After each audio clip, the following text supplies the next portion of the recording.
প্রিয় বন্ধুরা, আজকে আমি দুটো গাড়ি নিয়ে আপনাদের সামনে হাজির হয়েছি। একটা হলো সুজুকি জিক্সার মনোটন, আর একটা হচ্ছে জেড ভার্সন 3। দুটো গাড়ির কন্ডিশনই খুব সুন্দর। যার যার লাগবে আমার সঙ্গে যোগাযোগ করবেন। ডেসক্রিপশন বক্সে নাম্বার দেওয়া থাকবে। তো এই যে সুজুকি জিক্সার মনোটন, কত সুন্দর একটা গাড়ি, চকচক করতেছে একেবারে। টাঙ্কিতে কোনো স্পট নাই। সামনের টায়ারের অবস্থা অনেক সুন্দর আছে, ভালো আছে, এবং হ্যান্ডেল বার, মিটার কনসোলটা অনেক সুন্দর। টাঙ্কিটা বিশেষ করে চকচক করছে। পিছনের টায়ার, হ্যাঁ, সিট কভার কত সুন্দর।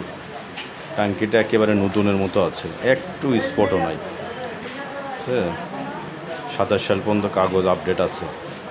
লুকিং গ্লাসটা সব কিছু ঠিক আছে, কোনো সমস্যা নেই। ইঞ্জিন কন্ডিশনও ভালো। FZ version 3। সিট কভার কত সুন্দর, ব্যাক টায়ার, তারপরে টাঙ্কি কোনো ফাটাফাটি কিংবা কোনো দাগ টাগ নেই। মিটার কনসোলটা অনেক সুন্দর এবং লুকিং গ্লাসও সুন্দর আছে। গাড়ির কালারও খুব সুন্দর। সামনের টায়ারের অবস্থা অনেক ভালো আছে। এই তো কত সুন্দর, এখন অনেক দিন চালানো যাবে। তো ওভারঅল দুটো গাড়ির কন্ডিশন অনেক ভালো আছে। যাদের লাগবে ডেসক্রিপশন বক্সে নাম্বার দেওয়া থাকবে, সেই নাম্বারে যোগাযোগ করবেন অতি দ্রুত, কারণ এই সুন্দর গাড়ি থাকবে না, সেল হয়ে যাবে। যাদের লাগবে তাড়াতাড়ি যোগাযোগ করবেন। সবাইকে অসংখ্য ধন্যবাদ।